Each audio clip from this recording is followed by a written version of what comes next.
It's Monday, and that so happens to be the day that I like to talk about monsters. Hello, everybody. I am Jeff Arbuckle, and this is Monster Mondays, presented to you by Film Seizure. And oh boy, do we have one for you this week. This is Slugs from 1988, directed by Juan, I believe it's just Piquer Simon.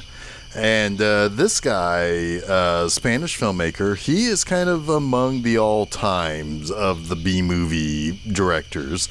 He directed Supersonic Man in the late 70s, which was a Superman ripoff. It co-stars Cameron Mitchell, of all people. He did Pieces, which is one of those really, really bizarre slasher movies in the early 80s. And then he also did an E.T. ripoff called Pod People. If you have seen a lot of Mystery Science Theater, you will know Pod People as being a couple of things. One, the alien that's called Trumpy comes from, and the whole the guy singing a song, and then somebody says that it sounds great, and then he gives the OK symbol, and he says it stinks. These are the types of movies this guy makes, and Slugs. Let me tell you guys, I've done some stinkers on this show. You know, I've always said that I always wanted to do Monster Mondays as a positive show. So if I do a bad movie, I can still find something that I like about it. Last week I did Saturn III, which was not one that received a whole bunch of great praise, but I enjoyed it quite a bit. But I've done some really, really good movies, like Magic, like Shape of Water. Pick a Universal classic, particularly like the first of a series, like Creature from the Black Lagoon, or Frankenstein, or The Wolfman, or The Mummy, or Dracula. Those are the great movies, right? Those are the upper echelon movies. And I've done some okay movies being something like, Tarantula. Tarantula is an okay movie. A lot of the Godzilla sequels would be okay movies. A lot of the Universal sequels and stuff. I've done some not quite okay movies, like Beyond Evil, or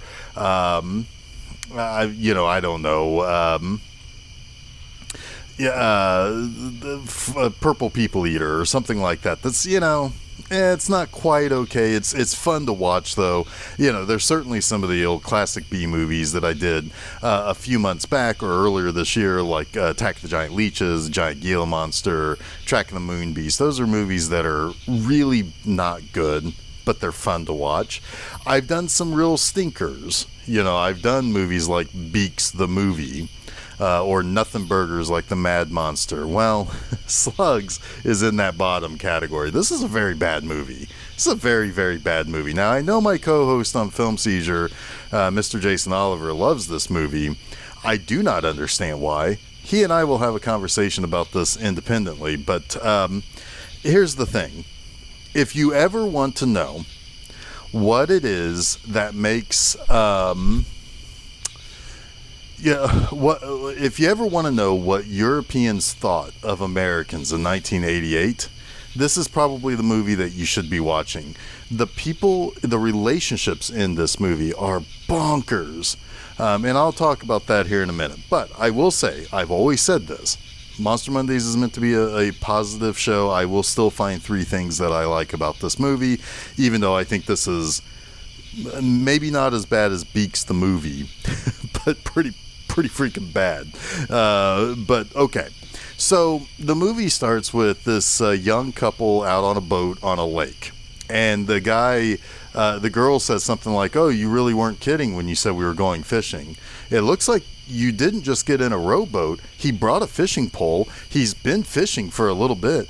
Didn't you know that he was not kidding around about the fishing part?" It's these little things like this, man, that can wreck a movie. but it's also kind of charming too, where it's like, oh, okay, yeah, this is bad B movie, monster movie, whatever. And then she says, I want to go for a swim, and she starts taking off her clothes, and we're thinking, oh, hold the phone here, everybody. We're about to get something really great in the first minute of this movie or whatever. But the boyfriend's like, nah, you don't want to go swim. And I saw there was a toxic waste dump that used to be out here or something. You don't want to go in there. Then he falls in like a doofus. And she's like, I'm going to leave if you don't answer me. And then all of a sudden blood starts bubbling up to the surface of the water. And she freaks out. We get credits. Now, from here, we then meet an old man who's walking. I think he's walking his dog.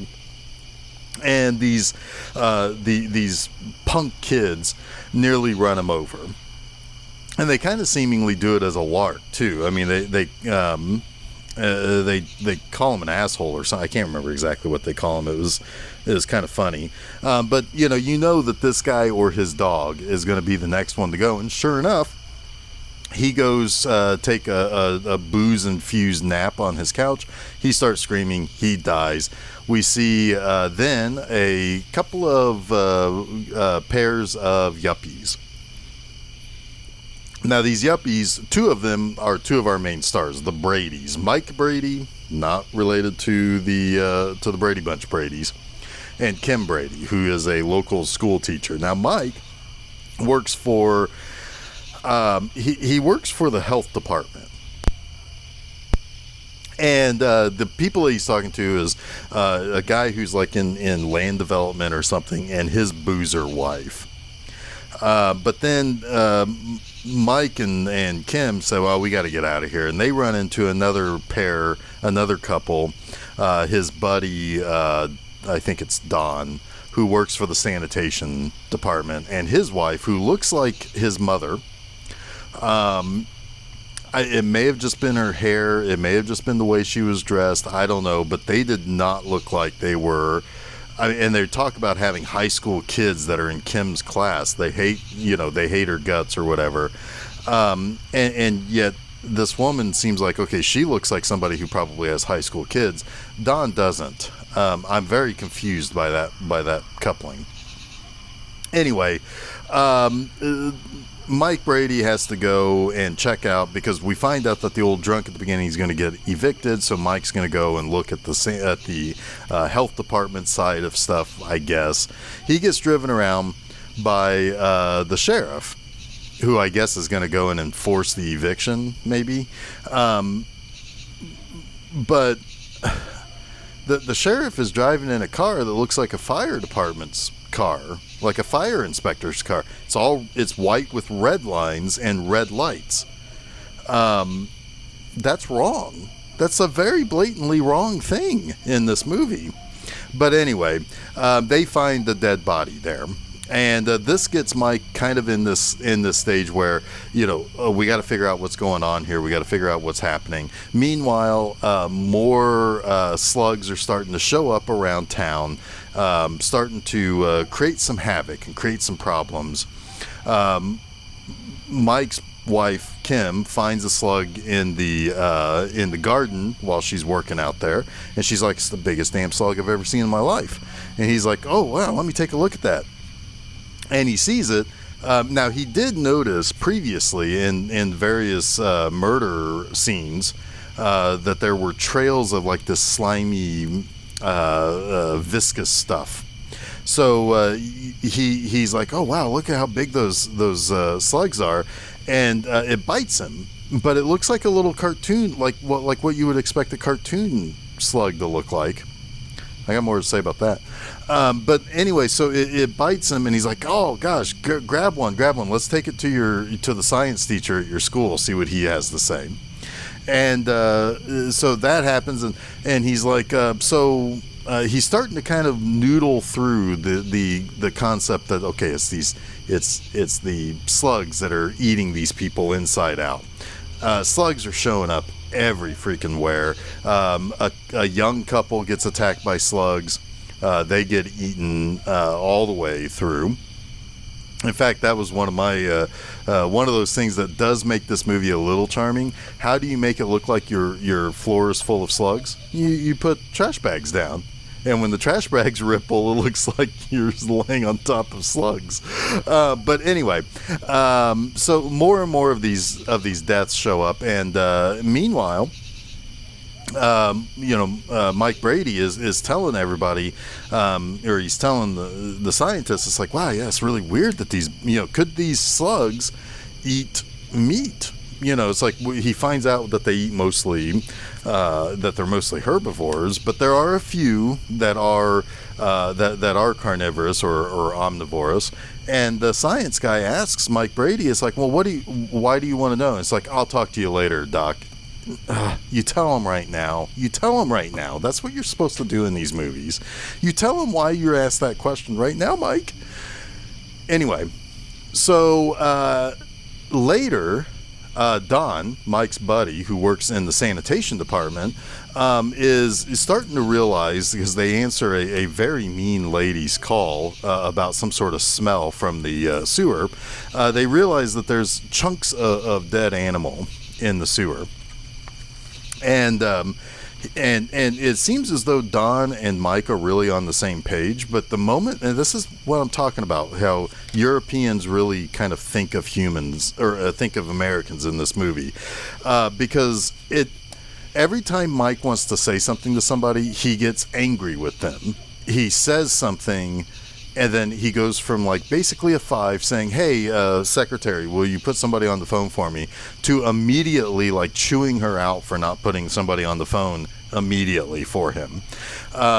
So it's conversations like this, but it's really emblematic because Don starts to get on the same level that maybe it's, I think he thinks of something like rats or something like that that's causing these animals to be found mutilated like this. But they're in the same ballpark. It's something you wouldn't expect to be a mutilation type of thing. And Mike calls Don crazy, while all the while knowing that this is probably a slug problem. This is what I'm talking about. People are constantly yelling at each other, constantly berating each other, constantly putting each other down. The only time you don't see that interaction happen is if it's like two people who are married or something like that. The yuppie couples that we see in this movie talk to each other like normal human beings. Maybe a little bit sweeter than you normally would. Everybody else in this movie, doesn't matter if they're friends, doesn't matter if they're adversaries, doesn't matter if they're just dating or if they're just palling around, they're just laying into each other constantly. And I think that it was this kind of concept that this is what Americans are like, and that when somebody has something that they want to do, if somebody has something that they want to say and they want to be listened to, they are going to be forceful and angry about it, and you're gonna have to listen to them because they're gonna raise their voice. And that doesn't make for a movie that I really want to watch at all. So anyway, come to find out that yes, indeed, it is slugs. Slugs are everywhere. Slugs are biting people. They're eating people. One of the yuppie friends dies in a restaurant by exploding from having stuff that slugs carry in their bloodstream inside his bloodstream that eventually erupt and come out of his body. So that pretty much put everything into place for Mike Brady. He finds out from our from Foley, who's our scientist man, that, hey, I've got this arsenic thing, and watch what it does to a slug. It basically makes the slug explode. So they decide, I can't get any help from the police, I can't get any help from the mayor, I can't get any help from anybody else to help shut this stuff down so that we can get rid of these things. We're just going to do it ourselves. So Mike and Foley and Don prepare to exterminate the slugs themselves.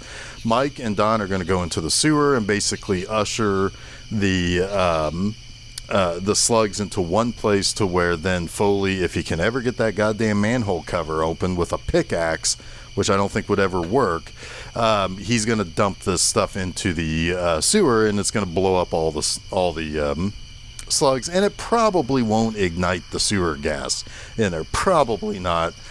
But by the way, it does. 1,000,000% it does. Don ends up dying. He's the person who had maybe the most to live for. He had a family. He had a wife. He had kids. Mike had just a wife and a really bad attitude towards people. He could have died. Foley was just scientist nerd man. He didn't even have a girlfriend. He could have died. No, we're going to kill the family man. That's fine, whatever. But they are able to successfully blow up all of the slugs, which also blows up the entire sewer and a lot of the buildings in this small little town. This little town is fucked by the end of this movie. It is completely and totally a smoldering pit of a crater, basically, I would assume. This movie is very, very bad. Like I said, the relationship between the characters are insane. It borderlines a fun, bad movie to watch, but I just really kind of can't get behind it. But I will say that I still do have 3 things that I can point to that I do like about this movie, so let's talk about that right now. First and foremost, there is one of the things that gave me a considerable amount of pleasure in this movie was the unusual music cues that are dropped in various scenes. The music is almost placed into the movie at all of the wrong spots in the earlier parts of the movie. At least in the end, I think there is some, dramatic music for various dramatic things that are happening, be it a poor girl who's trying to turn down sex from her boyfriend, then almost gets raped by her boyfriend's friend, only to hide from him, to fall into the sewer and be eaten by the slugs. I think there's appropriate dramatic music there. I think there's appropriate dramatic music when Don and Mike are trying to blow up the slugs in the sewer later. However, there are a few instances. I mentioned that Mike is getting driven around by the sheriff in town in the completely wrong colored police car.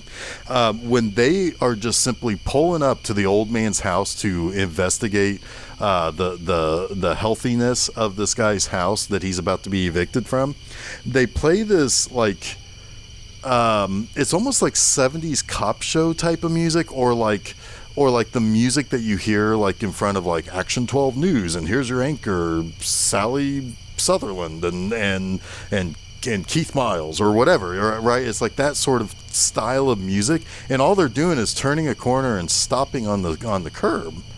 It's bizarre, but that's not it. They also later have like slasher music, like slasher movie, like hard like violin stings and cello and like the strings type of stuff that you hear in Psycho or in Friday the 13th.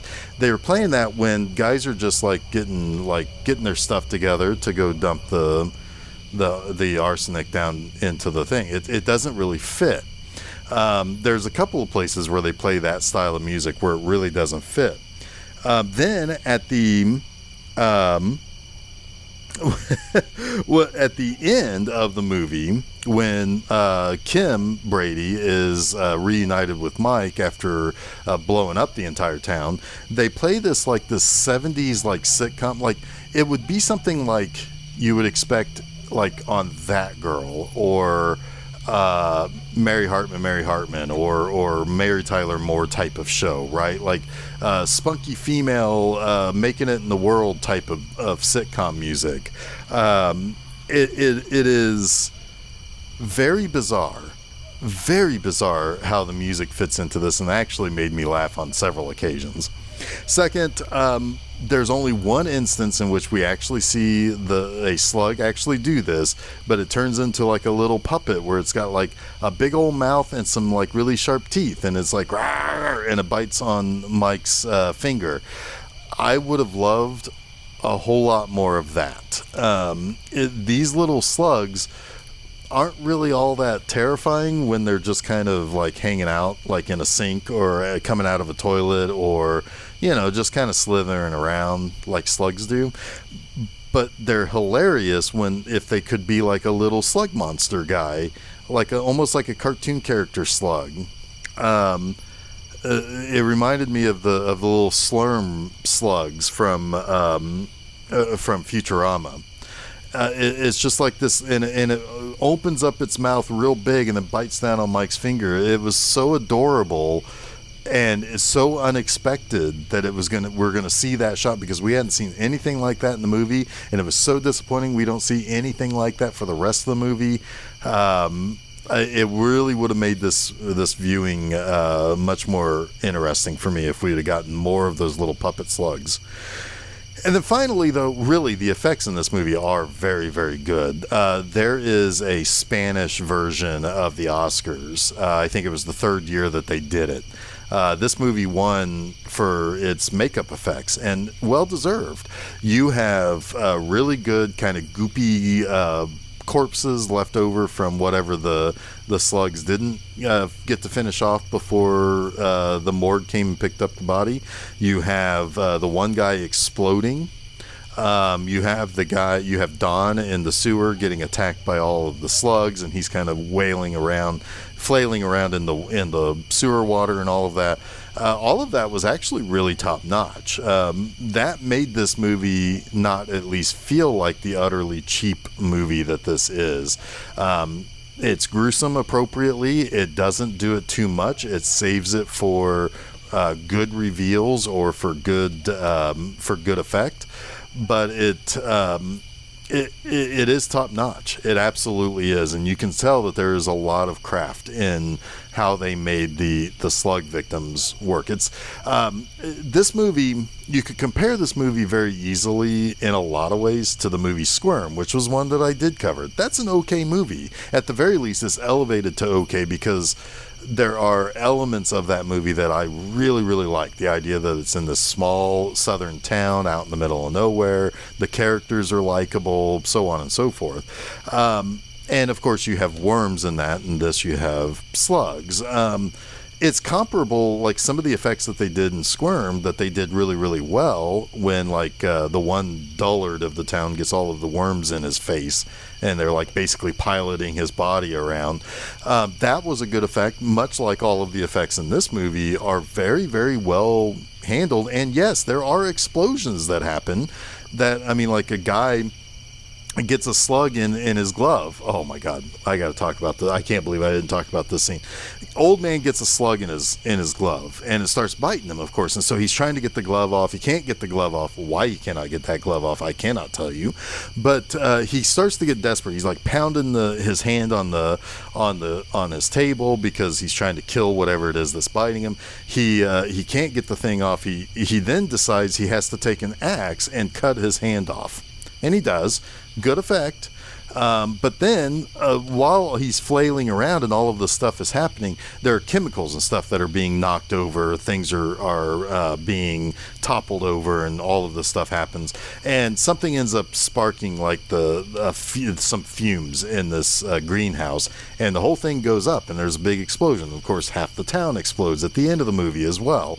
So, there is some craft work there around some of those effects and some of those things like that. Of course, the makeup effects, though, is what you sell this movie on. I didn't like this movie, but I still found 3 things I did like. I wish this movie could have been a little bit more fun. Maybe it would have been more fun if I watched it with a group of friends. Whatever the case is, if you see Slugs on Amazon Prime, which I think it is on, or you see it like on Shudder at some point, or you have some sort of service that streams it, watch it at your own risk. Maybe you'll like it, maybe you won't. I would, to be honest with you, if you want to see a better movie that didn't get very good reviews, I'd watch Saturn 3 in a heartbeat. So that wraps up this week's Monster Mondays. Don't forget to check out new episodes of Film Seizure every Wednesday morning and a new installment of Monster Mondays each Monday afternoon on filmseizure.com. Both of those shows are found there, as well as wherever we post our stuff, like SoundCloud, Apple Podcasts, Google Podcasts, Stitcher, TuneIn, Audible, and Spotify. You can follow us on Facebook and Twitter by searching for Film Seizure. That way you can stay up to date and on top of things when new episodes of the Film Seizure podcast or new Monster Mondays get released. Hey, and while you're at it, I've got a website that you can head over to read some text reviews each and every Friday morning, and that's bmovieenema.com. You can also follow bmovieenema on Facebook and Twitter by searching for that. And while you're at it, go over to YouTube, because not only do we at Film Seizure upload our stuff to YouTube, it's just a static image, nothing video related, but you can, if that's something you want to have playing in the background and it's easier for you to listen to it on YouTube, you can do that. But what you can see and get episodes of are on the B Movie Enema YouTube channel. Search for that. You'll find clips that I use in my articles. You'll also find episodes of B Movie Enema, the series. Season number 2 starts September 11th, so be sure to subscribe to the channel. Make sure that you are ready for that to happen. But until next week, everybody, stay spooky.